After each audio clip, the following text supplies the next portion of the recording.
and welcome to Earful of Dirt, the Major League Rugby podcast. Happy to have you. I'm Corey Munson, coming to you live from Iowa. I'm joined, as always, by Aaron Castro in Arizona and Liam Madigan-Freed down in Texas. Josh Redland's over in the comments section, so be sure to hit him up with any thoughts or abuse throughout the episode. So, guys, how's your week been? All I gotta say is, Brian Ray, who is the rugby dumbest now? All right. Today is better than now. We are in a good state of mind now. So if anyone wants to know about regressions, take a drink. Grad school mention. Just spent 2 days doing regressions in Excel. It's horrible. So if anyone wants some about the height and weight of rugby players, just spent that whole time doing baseball players. So, some rugger. Fatigue. Liam, I know you've retired from professional beer league sport, but I got to tell you, guys, getting back to training, 15 to 20 hours a week is very difficult. You're drinking 15 to 20 hours a week? Oh, man, what? I wish. Are you playing 15 to 20 hours of beer pong a week, dude? Because man, I'd be so fat. But like half of what I did in college. Didn't get to the gym today, but was feeling it. So I did get my 5 milers in. So yeah, let's just, I don't know. Yeah, if anybody cares how my week's been, I have no idea. I honestly feel like it's been 2 days since our last show. I was surprised to learn that it was Monday, especially because the SaberCats didn't have a game this past weekend. So, since it was a bye week, you didn't go like somewhere like Corpus maybe for your own spring break? I went to Main Street in Houston, and I remember about the first 15 or 20 minutes of that excursion. I got home, though. I was good. It's called Uber. Yeah, hell yeah, man. Dude, God bless Uber. I would not get around without it. Well, by which I mean I don't want to spend money on gas because you have to drive everywhere in Houston, and that is pretty much a third of your paycheck every single time. Very good. Well, I guess for those new to the show, I'll just let you know. Like I said, this is Earful of Dirt. We do this every single Monday night. We discuss news, rumors, and all the stuff out of Major League Rugby, which is the U.S.'s professional rugby union. It's our chance to go through the issues, to hear from the league, players, team leadership, and check in with our friends from across the U.S. rugby scene. So, with that in mind, Aaron, you got the rundown for what we got going on this episode. When are you going to play the jingle on your guitar? Oh, behind me. I keep forgetting. Freebird. So New York did what we thought against Austin in San Antonio. Toronto throttled some records. New Orleans dropped one, and San Diego plays with 14 men for 50 minutes. Or actually, 13 men for 10. But yeah, you get the point. That will be an interesting discussion, to say the least. We'll save that one for last. Yeah, so starting us off this week, we had RUNY just barely, sort of, kind of sneaking by Austin, and I guess was an Austin home game, even though it was in San Antonio. So Rugby United New York didn't expect to have as difficult a time as they did against Austin Elite. New York had to fight for every meter and every point earned. RUNY has one of the strongest forward packs in Major League Rugby and proved it early on by completely destroying Austin's set piece. Do you guys agree? Aaron, what do you think? Well, I wouldn't say they destroyed that set piece. Look at we're going to Liam will go over some stats, but they did get in the way of that line out for sure. But so I was in production with MLR Kickoff, another rugby job that I somehow have, and it's a great time. Honestly, working with those guys is pretty dope.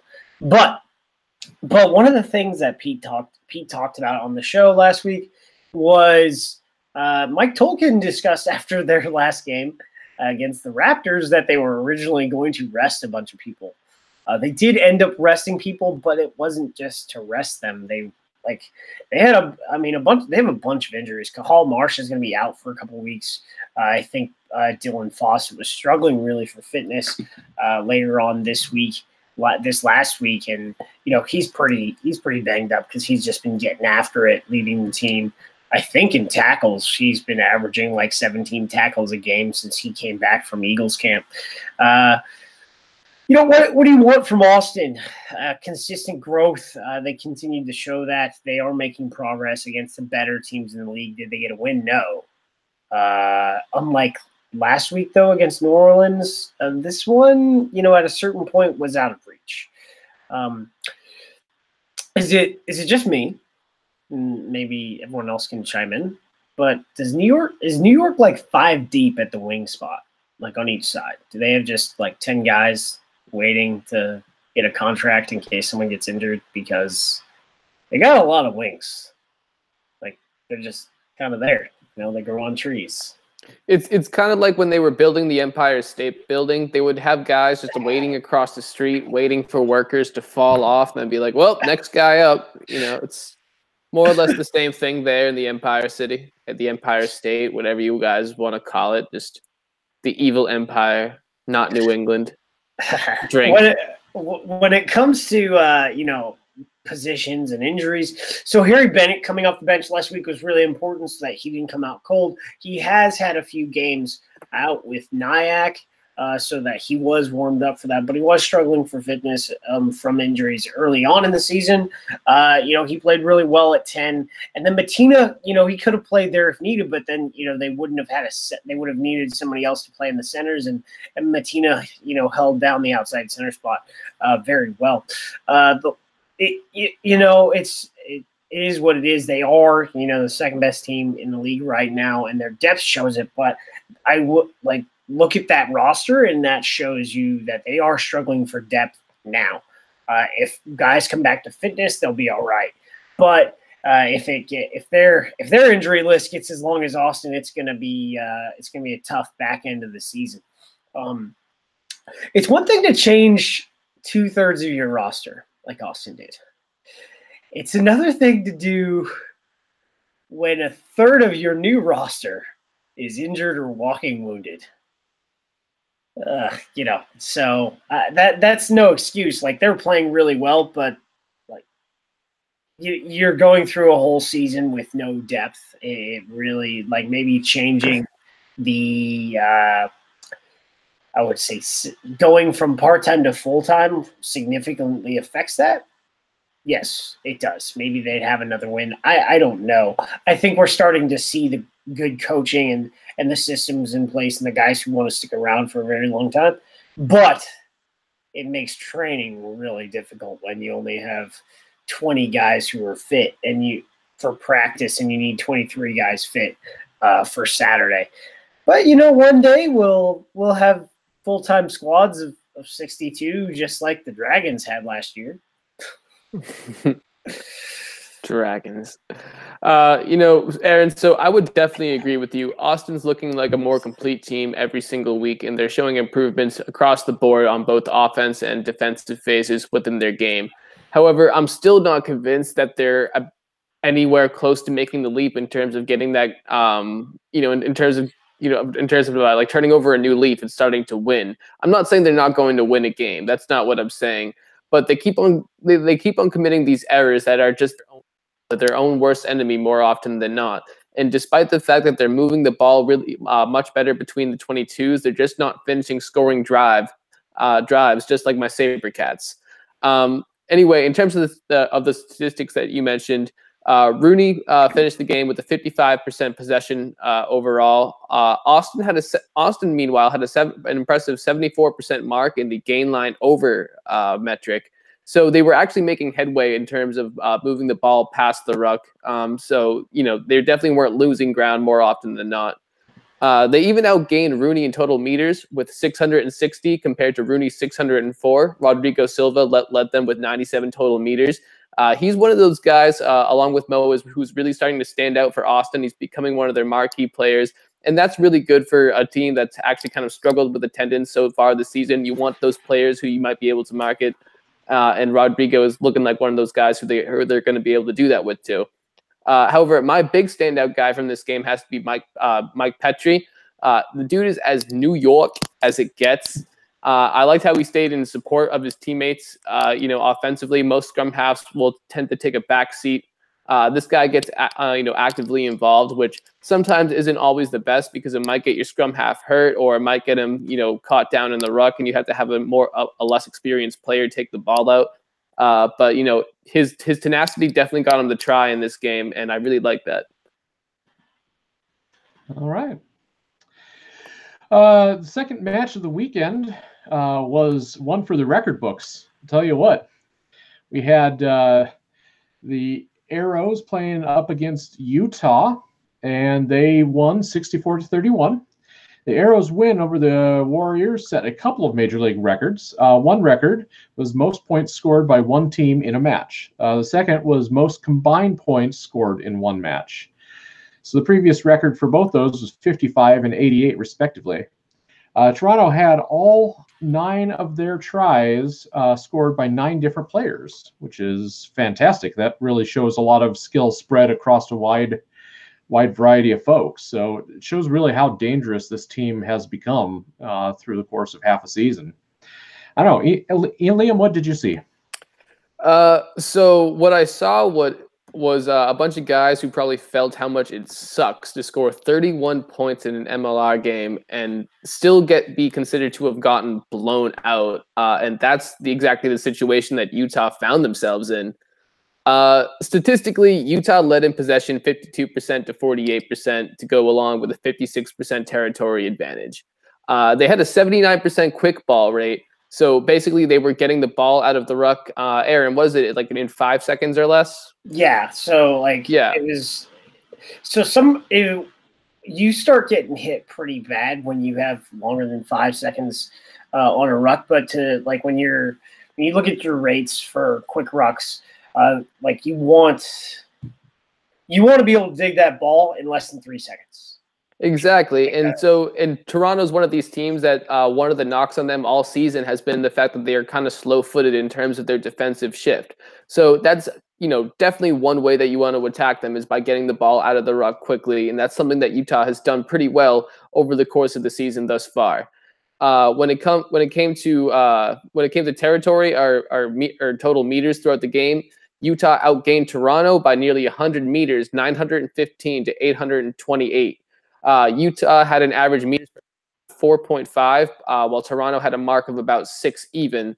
So that's one area where the Arrows kind of made it count, where Utah didn't. They were actually getting places when they were passing the ball, not just kind of remaining stagnant and moving parallel. Tons of line breaks in this one, 17 total, but Utah gave up a total of 10 Utah gave up a total of 10 to the Arrows, but they still got 7 for themselves. So that's definitely one thing that worked out for them. Utah, they have an offense that can strike quickly, and they have a defense, and they can leave a defense on its back heel with how quickly they move. Their issue, though, is how many points that they've been letting up on defense. And Toronto, meanwhile, I don't really see them as an eventual playoff team anymore, at least. At the beginning of the season, I thought they were going to be one of the top teams. But I think they're going to remain probably about at a 500, maybe a little bit under or over. But again, I don't see them finishing top 4. That's a weird way to put it. They just went 4-4, and they're about to host 8 freaking home games. That's about as good as you needed to be. Just same with New York, based on where they were. However, let's go into this game. It is Utah. I'll be honest. They are a bottom 3 team, and there is a consistent difference between the top 6 and the bottom 3 at this juncture. You talked about territory. Let's talk about strategy a little bit. When I look at this game, some of the other teams overall, look at what teams have been able to do to Utah that won. Houston did this, but often they kick for sticks, pulling in kickable scrum penalties. Guess what? Rob Brewer did that. He made Angus McClellan concede 5 scrum penalties. That's pretty impressive. Instead of kicking for sticks, Utah kicked a touch and ran their set piece. If you have a good set piece, or at least against a less than stellar one, when it comes to defense, you can attack.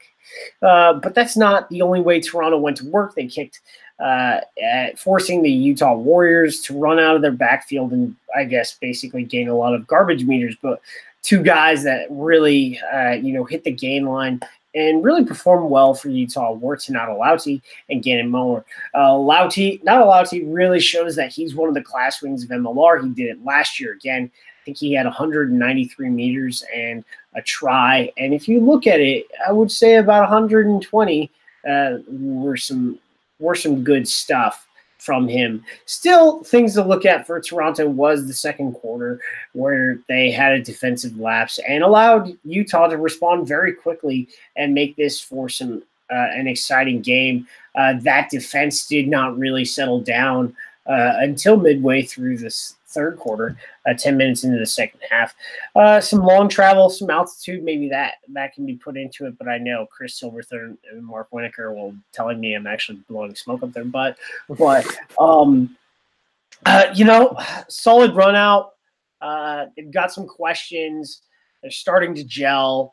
The guys who are with the ARC are bedded in. Are they a playoff team? Well, who's your top 4? Because my top 4, my top 4 right now would probably have to be NOLA, RUNY, then probably San Diego and Seattle. So I would not have Glendale in my top 4. So Glendale is currently 3rd in the standings. I'm going to push my semi-informed, my officially unofficial but semi-informed power rankings tomorrow. That shows you my full opinion. But I think the third spot is going to be – the fourth spot, rather, not the third, is going to be a fight between Toronto and Seattle. Currently, yes, San Diego is at 5th in the table, but they have more wins. Thank you, the bonus point system, blah, blah, blah. Eventually, they're just – they're getting their depth back because guys are fit. But we're going to get into that, after this next one. But, yeah, I think there is going to be a fight for number 4, and I think that fight is between Toronto and Seattle. So may the best man win. Speaking of fights, transition. Okay, thank you. Phrasing. Yeah. Speaking of fights, boy, that Raptors game, huh? So Glendale Raptors were until this weekend undefeated at home, and actually managed to maintain that thanks to a last-second penalty kick to beat NOLA 34-33. So what is undefeated? Yeah, but what is like a tie at home? What do you call that? No. Well, not losing. Dealer. Yeah, it's I guess it's a stagnant record. Yeah. Yeah. So there you go. Yeah. But basically, when it comes to this game, I feel like this could have been NOLA's signature win of the season, and were it not for a lapse in discipline towards the end, they probably would have been sitting pretty at the season's midpoint. They are still in first place, but the race was going to be that much tighter because of this loss, especially with Glendale. They're keeping their head above water in the race for the postseason. We were just talking about that. I don't think Glendale's making the postseason. I think those 2 draws are going to be pretty detrimental when it comes to racking up the points, as other teams are going to be making the eventual end of the season push. We might see Utah, Houston, and Austin do some upsets, especially when they, as they get more and more desperate to get some more wins on the table. So who knows how that's going to play out? Statistically, both these teams were neck and neck in terms of possession. NOLA 51%, Glendale 49%. Glendale outgained NOLA 1,072 meters compared to NOLA's 690. So Glendale had an average meters per pass of 4.9, whereas NOLA was at 4.4. So not very high numbers for either of those squads in that metric. But NOLA had the slight edge in the gain line over at 74% compared to Glendale at 72%. So again, pretty neck and neck in terms of how both these teams move the ball. And you can see that, paralleled there in the score. Players. How about Hanko and Ryberg? Am I right? Hanko hasn't really taken over games the way that I hope he sees him, but he's still one of the best all-around rugby players in the United States.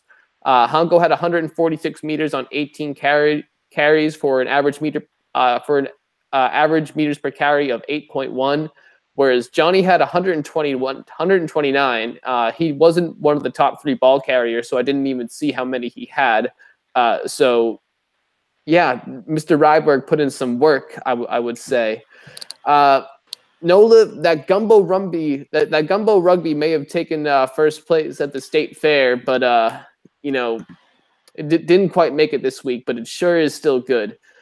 Tim Maupin, he definitely had himself a game with 121 total meters, 2 big line breaks to go along with his try. He's a great guy to have on the wing. He's fast and finds himself in position more often than not to provide support for his teammates. So that's how he pretty much always gets himself in good position to run. NOLA looking good at the looking good at the midpoint. I would say so. Yeah, I think NOLA is in pole position right now. They do have their schedule is actually pretty easy going forward. The rest, even though it's mostly on the road, if you look at their opponents, it's kind of is what it is. One of the things that something to look at, and this is where New Orleans is probably going to get pissed off, is penalties. They're going to be like, how did we lose to a team that conceded 13 penalties and 2 free kicks? So when it comes to infringements, NOLA had half of what Glendale had. Think about that. Breakdown efficiency, pretty much the same. The difference really is the Jackal is alive and well for Glendale. They had 4 breakdown steals versus 2. And also, guess what? Hanko Hamish, I was talking about a guy that, I mean, you say he didn't really take over a game. Last week, he didn't take over the game, but he made the stat sheet. He went to work. It was really, when it came to selections for first 15, it was really kind of difficult. There's a lot of people involved in that, and it was like, damn, Hanko, you did really well. But here's another weapon for him. He's now a line-out option. I didn't know that. I mean, I saw it in the game, but he had 2 line-out takes and a line-out steal. When it comes to his mitts are good to go. As far as scrimmaging is concerned, for me, there really wasn't much to talk about in this game. They seemed relatively equal, but we didn't see set pieces. We didn't really see Glendale kick to touch a lot and use a really good maul, and probably part of the reason here is Luke White seems to be a big piece of their maul game, but he was on the bench until the second half. I think he played 40 minutes, so he played a lot. But however, New Orleans, their set piece is lethal. They just keep going over the try line. Eric Howard, but at the end of the day, it's like I said this at the beginning of the season, or after the second game. Glendale is gonna do something like this. They're gonna tempo you to death, and they're gonna beat a team. and we've seen it here. But New Orleans just had a chance. The defense really got soft, and that has been a concern throughout the season because I think they've given up the most points of the top 4 teams. I think that's correct. I need to look back at it. Key point in this game, though, both hookers scored. Yeah, hookers do tend to score a lot, man. I think that's their profession. Oh, we're still talking about rugby. My bad, man. Well, the innuendo was supposed to be left unsaid, but I said it. As far as this competition is concerned, hookers go over the try line many times. Hell yeah.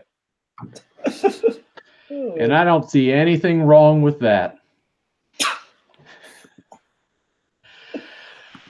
Oh, so the last game of the weekend saw a pesky San Diego team stick around and manage to beat Seattle. So 14 San Diego beat Seattle with mostly 14 men on the field, or at least part of the game. Some quick thinking ensured that San Diego left the Pacific Northwest with the season sweep over the Seawolves. The Legion surprised the Seawolves by jumping out to a 17-0 lead. The Seawolves fought valiantly, but came up short in the end. Elgin Williams, in his first MLR match as a referee, decided to play a little Texas Hold'em, issuing 4 cards in total, 3 to San Diego and 1 to Seattle. So Aaron, talk us through this one. Dude was throwing cards like Gambit. Thanks, Sean Malik. That was your one. I picked this last week, Glendale. You screwed me. But this week, San Diego, you put me back on top. That's all I got to say. Guess what? Nobody else got it. If MLR spurts, all right? None of you picked San Diego.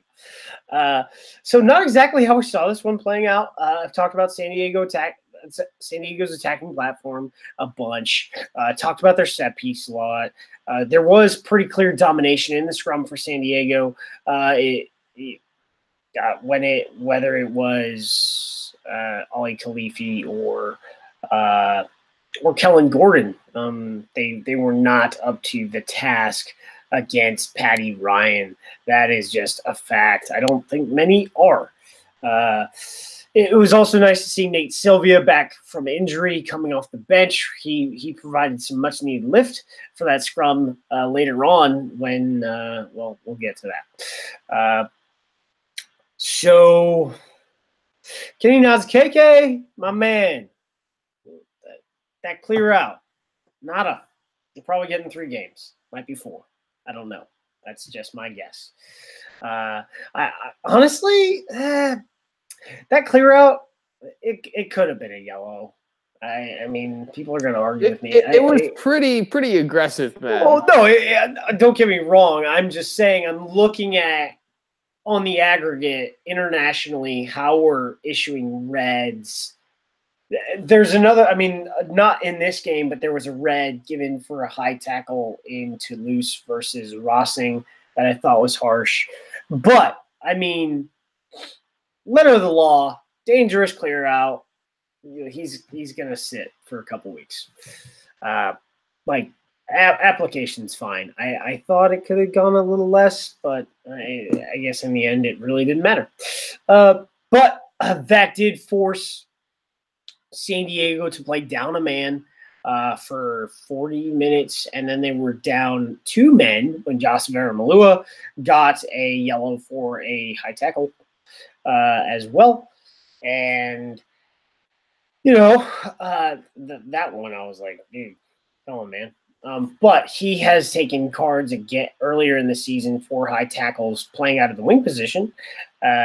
Yet, the level of intensity that the Seawolves had versus the level of intensity of the San Diego Legion, they did not meet. They did not see each other on the street. You had this San Diego team that was champing at the bit to get this shot again, because the last time they were in Starfire, they gave up 3 penalty tries. There was also bad blood, I would say. You know, some Taylor Swift action. We need to. In fact, Corey,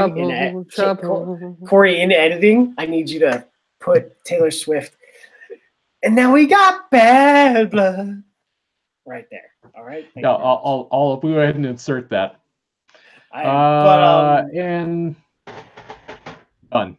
Yeah. So, but you know, they met each other in the semifinal. And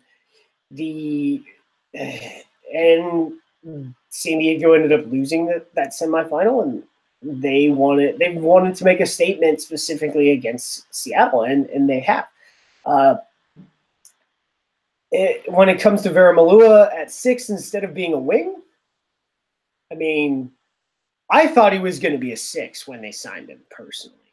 And then Brian over at America's Rugby News goes, no, he's a wing. And I was like, hey, how about Veramalua at 6 this weekend? And he's like, no, he's a wing at 6. I think as far as being a loose forward is concerned, he was in the right place a lot of times. Didn't look especially comfortable, but he made a ton of tackles, was perfectly available to take in a loose ball for a try that capped off this game.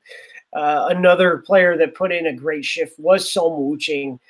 What is going on with this guy? He is if he had played MLR last season in the right environment, he would be much further along than he is now. His instincts have been spot on. His enthusiasm is really fun to watch. He's growing quite well in that San Diego environment. It's pretty impressive. I think we'll see him come into his own when the PNC comes around, and he'll be pushing somebody for that 6 shirt. He had 17 tackles. Actually, I had this pulled up. So it was actually impressive.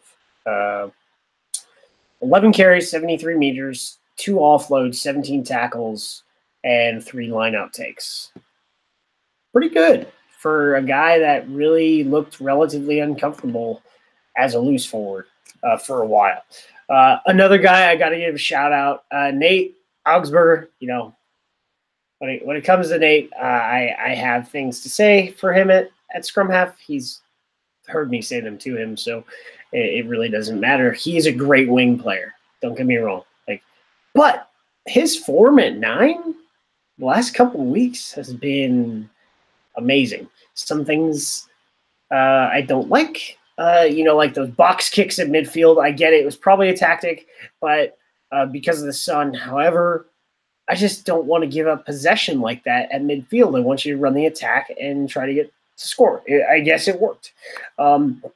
He played like a man without limits. 20 tackles. Wow.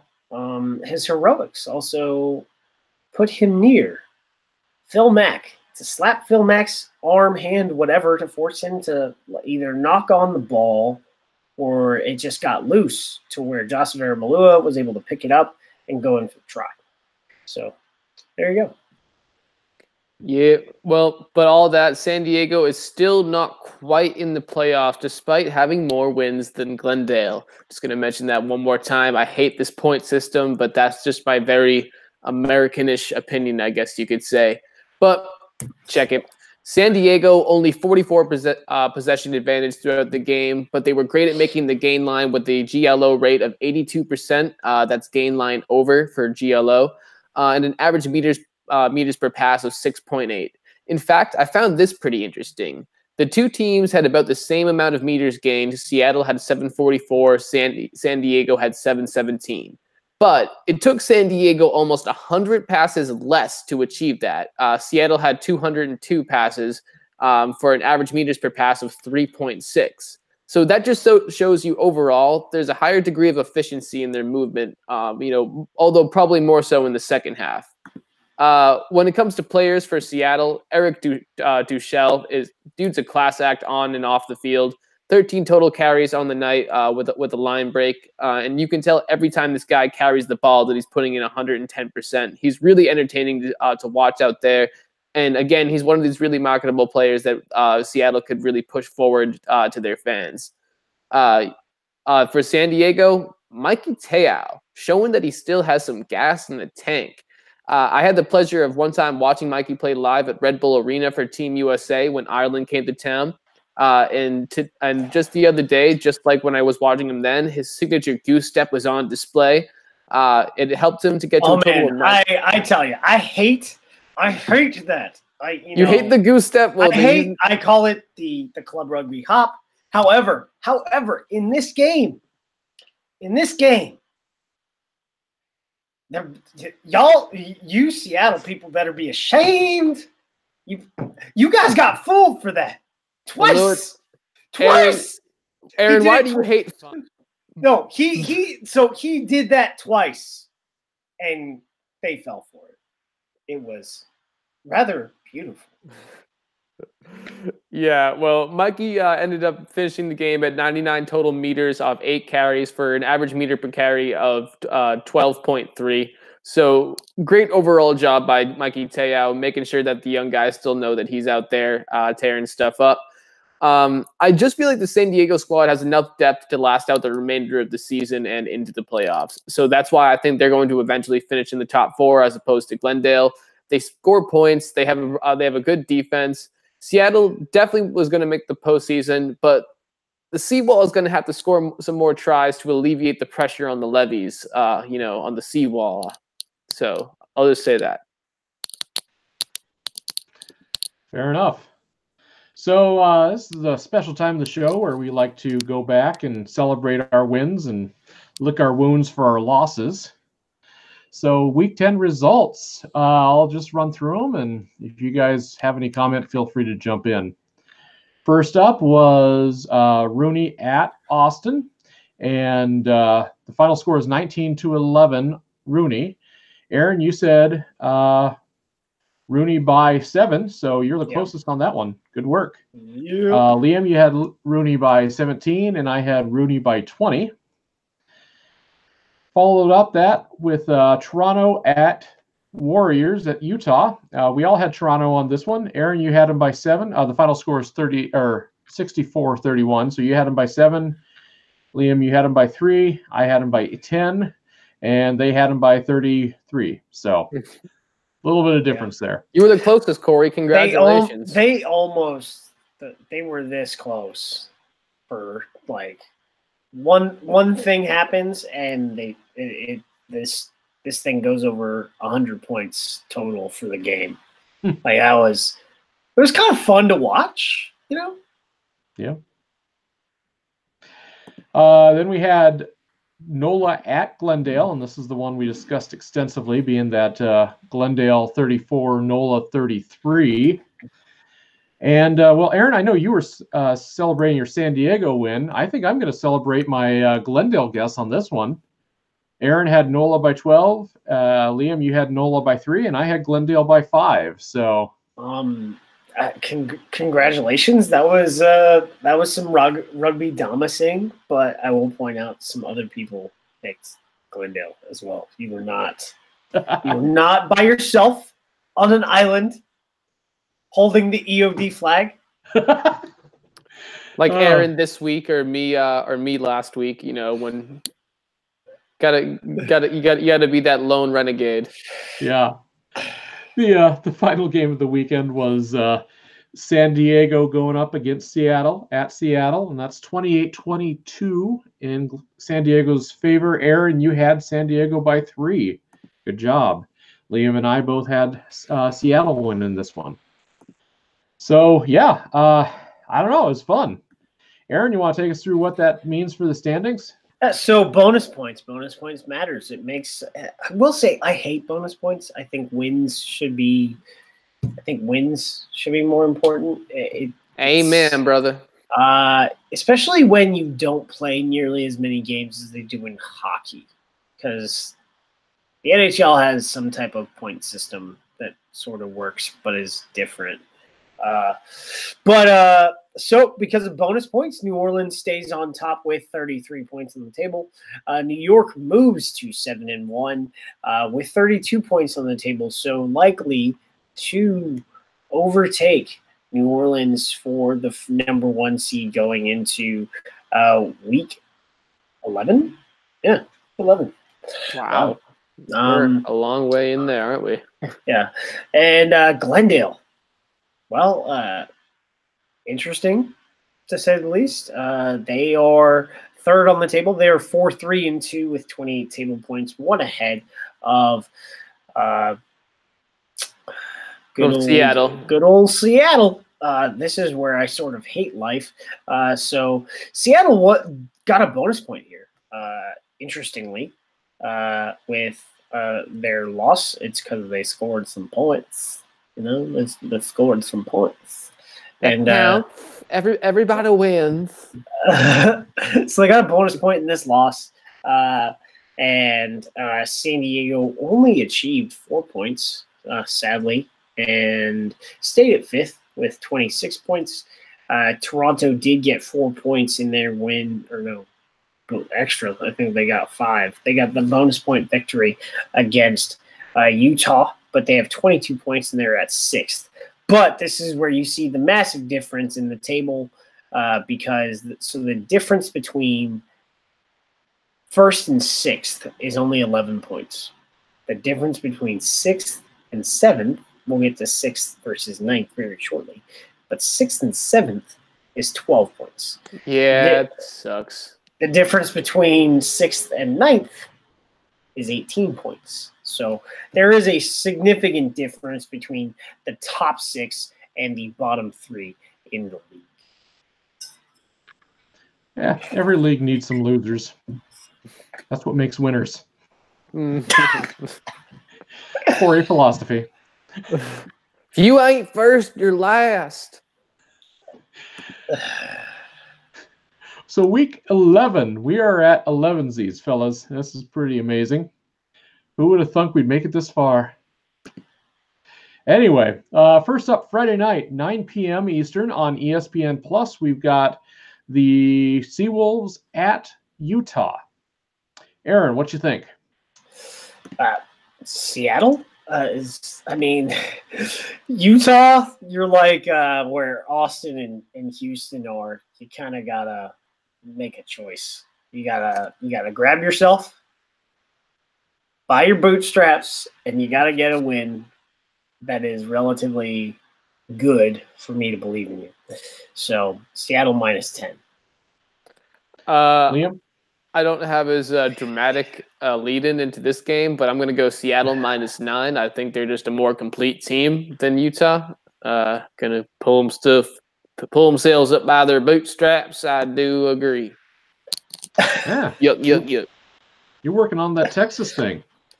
Yeah, dude, it's my reality now. Well, you never had a strong, overbearing Bostonian accent. No, believe me, I know those that do, and I escaped. My guess on this one is Utah. I'm actually going to do Utah by 2 because even though they are pretty far underdogs, those underdogs can be spoilers sometimes. So, you do that. Just remember, I will put it on Super Brew. I'll get on that. The second game of the weekend is Saturday, 9 p.m. On news9.com. That is Sabercats at Glendale. Aaron, what do you think on this one? Well, Glendale coming off a good win, going Raptors -10, but they will. They're going to make it interesting for the Sabercats because they're going to give them the ball a lot. Turnover. You know what? I'm just gonna shamelessly sell out. I'm gonna say the Houston Sabercats by 5.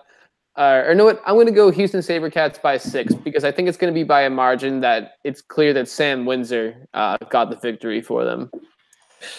Fighting Windsor Cats. Handsome Sam, as we call him. And I'm going to go Glendale by 15 on this one. I don't think I need to explain why. Well, fuck you, Corey. Then we got 2 Sunday matchups. So yeah, get ready for one early one late one. First up is NOLA at Toronto. Is this is this Toronto's first home game? I believe so, yeah. Yep, it is their first of 8 straight home games. Yep. So this one's 2 p.m. Eastern on ESPN Plus. NOLA at Toronto. Aaron, what do you think? I mean, you already made your guess on the script. I mean, we can all see it. What's this fake ass what do you want? You want like a Pawn Stars or something like that, like where they're telling them like, all right, now look like you're deciding something. Like, well, Toronto did something that NOLA hasn't even done to Utah, so let's go Toronto -3. I'm so shocked. Y'all might be shocked to learn that I'm gonna go NOLA -11 on this one. I think the Gold are going to rebound from their loss last week. I think that was an anomaly. I still think they're one of the best teams in Major League Rugby. And I'm going to go NOLA by 6. And I'm hoping that they're going to show me some gold there in the Great White North. The last one is Sunday night. That's 10 p.m. Eastern that's the game of the week on CBS Sportsnet. It is Austin at San Diego, and I think we can all pretty much guess how this one's going to go. Aaron, what's your guess? That checks out. I have a midterm too on Sunday, and this game's late. Sweet. Drink. It's going to be San Diego. I just like Austin's playing better. San Diego didn't do the extras that they needed to do against Seattle to make me think that they would just crush.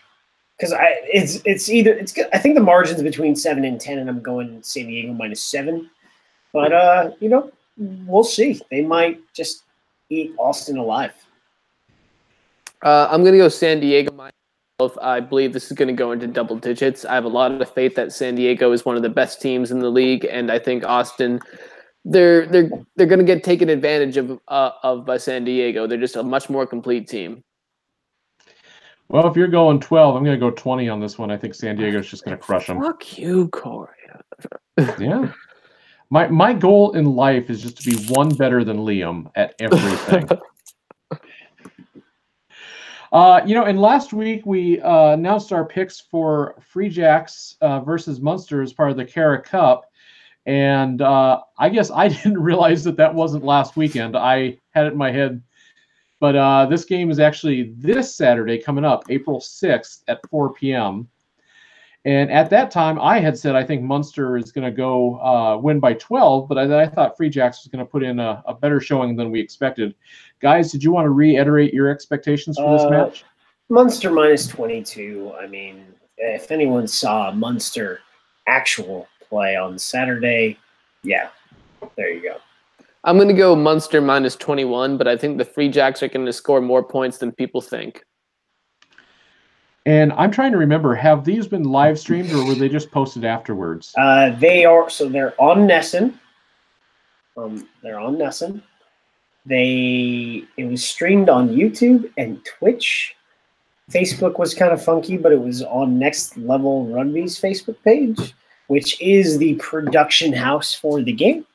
So I think it will be on the Facebook of the Free Jacks on Saturday. I think if you don't have Nessun, or you're not a Twitcher, or you're not a YouTuber and you only do Facebooky, it will be on Facebook somewhere. Facebooky?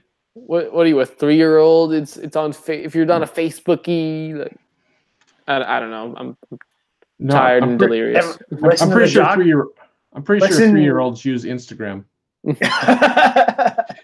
That's what Instagram tells me. No, dude, that's Tumblr. That's what little kids use. All their hopes and dreams. I mean, there's no more porn on Tumblr, so it's safe, right? Yeah, there's no more porn on anything, man. It sucks. Oh, Oh, golly.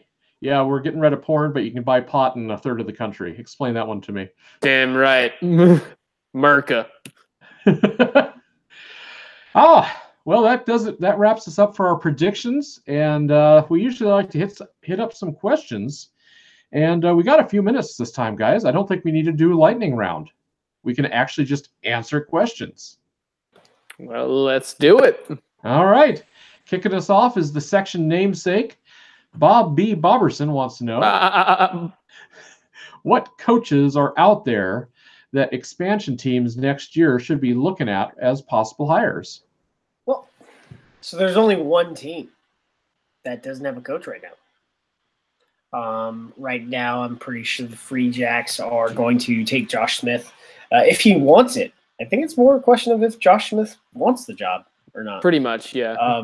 And not if they were going to hire somebody else. So the only team looking for a coach is DC. At the moment, the only team looking for a coach is DC. We may get into that later in the season. Domestically, Josh Macy at Lindenwood, he's a really good coach.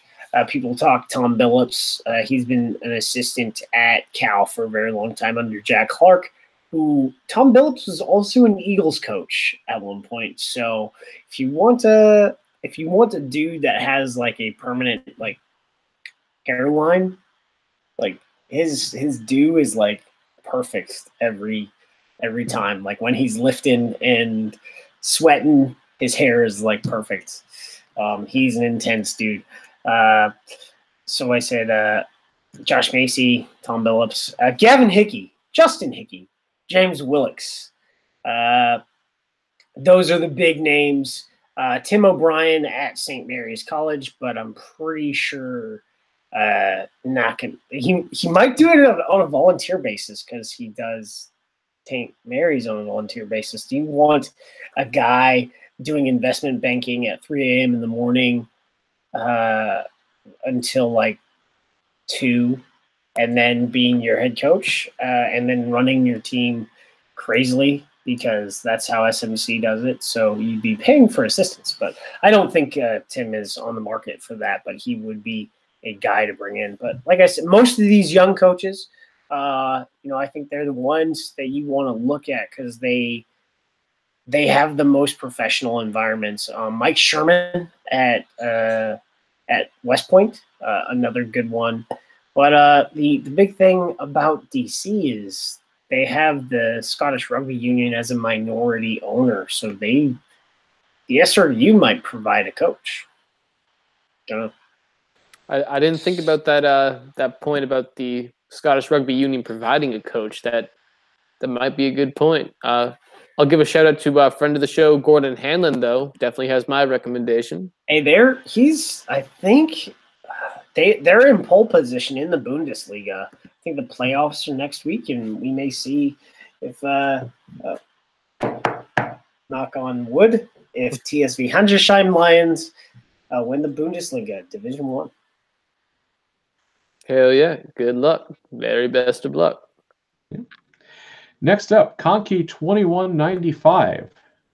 What are your guys' thoughts on World Rugby's considering introducing a new 50-22 kick law? And for real quick, before you explain it, could somebody explain what it is and then give your responses? Because I just don't know. Aaron? So you're at the 50 and Atlanta, I don't know. But basically the fact is if you're the attacking team and you're past your own 22 within vicinity and you kick it forward and it lands in a specific spot, instead of that possession then returning and going to the defender, you get the ball for a line out more often on attack. I like how it is when it comes to kicking to touch that it's not really broken. There are a lot of other things to worry about when it comes to the laws that we can deal with. And this is good. Yeah, if it ain't broke, don't fix it. So that's all I'll say. Fair enough. Say Nee wants to know, is Phil Mack for the Seattle Seawolves being rested, or do the Seawolves really believe that JP Smith is a better starting option? I don't know, man. I guess I'm gonna have to, talk to Richie myself in a couple of weeks about that one. This is what I gotta say. His play is not helping them right now, JP Smith. He's less creative, and he does he did that dive yesterday where he got a yellow card. He does things like that. He's a young kid that will, is very talented and will become a really good scrum half in this league for a long time. But the Iceman is what gives you the best chance to win at 9. So either Phil Mack or somebody else, because I think JP Smith is a guy that can play 20 to 30 minutes and continuously learn and get better. But there have been moments in games that they have won that you thought that they were going to lose the game because of his play. So yeah, Phil Mack is the starter for me. Yeah. Yeah, JP, he might have a much higher ceiling in terms of where he could go in the future. However, if you want to abide by a win now mentality, Philly mac and cheese is the way that you actually have to go. You can't say enough about his leadership on the field and his production. Last year as a player coach, speaks volumes about the effect that he can have on this team. So definitely we'll go with the Mac man on this one. I can't help it.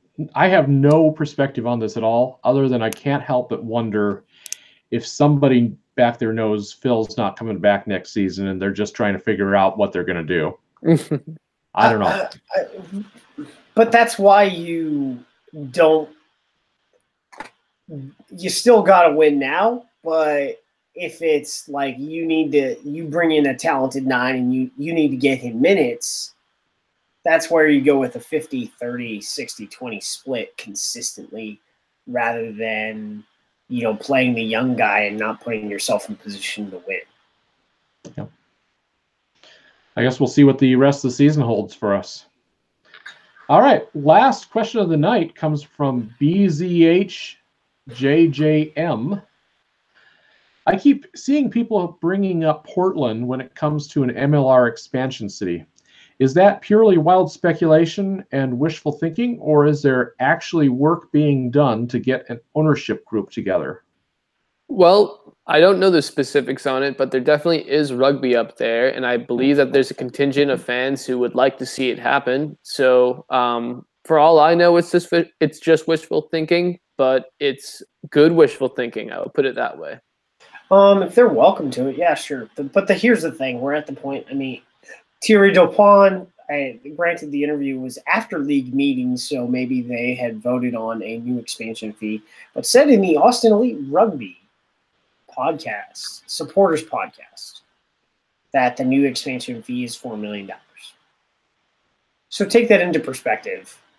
Roughly $500,000 was the first year expansion fee, and 8 teams paid that. 8 members paid that.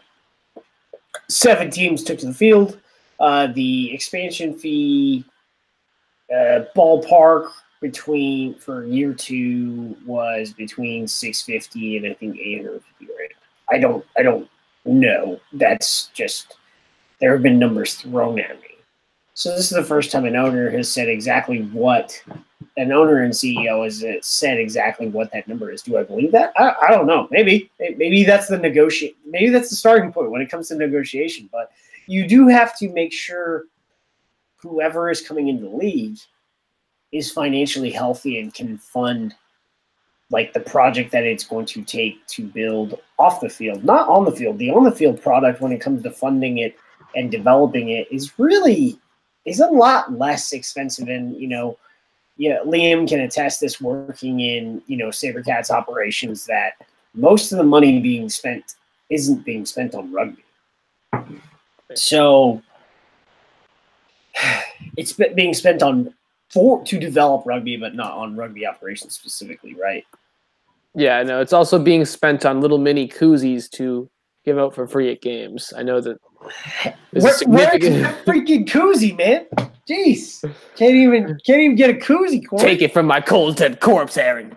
I just assumed 50% of the SaberCats budget went straight to Liam.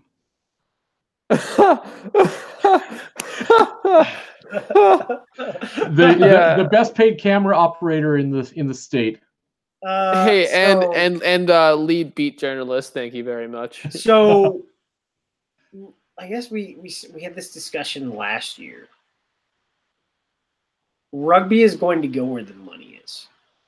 So, if someone has a correct package and the expansion fee is actually $4 million, then you're going to need to have like $16 million, I would think, to cover that for operations for a couple of years in assets that can be turned into liquid. If someone has that kind of cash to like eat losses for 3 years in Portland, you know, cool. Like, why not? I don't know. Like, as far as if you're asking me, hey, you guys are connected, have you heard anything? No. I've heard Dallas is still online. I know that there's an Ohio group that's been in that is connected to Tiger Rugby via Paul Holmes, who lives in Ohio. I know that there at one point last year there were 12 active bids. So this was before Toronto was even announced as a member. So Toronto at the time was one of 12 active bids, based on a bunch of conversations I've had. So how many active bids are now? I have no idea, honestly. I couldn't tell you. But it's all about who has the money. If they had the money, they want to spend it on rugby. That's it. There you go. Any final thoughts on our way out, fellas? Week 11. Yeah, right? Of season 2. That's pretty dope, you gotta say. We made it. Keep on watching EOD. All right. Here's the legal stuff. On our way out, please note that all opinions expressed on this broadcast are those of the hosts and the guests and do not necessarily reflect the beliefs or practices of Major League Rugby teams or the league. Aaron Castro is employed by Major League Rugby. Liam Madigan-Freed is employed by the West Houston Lions and Houston SaberCats. Be sure to tune in next week. We do this every Monday night live on YouTube, and it's always available Wednesday mornings on your favorite podcast platform. If you like what we do, please give us a like and a share. Subscribe to our channels wherever you can find them. And be sure to share your own news, views, and abuse with us each week on Facebook, Twitter, Instagram, and of course over on the Reddit page, reddit.com/r/MLRugby. Thank you as always for listening. We will be back next Monday night. Until then, go out and watch some rugby.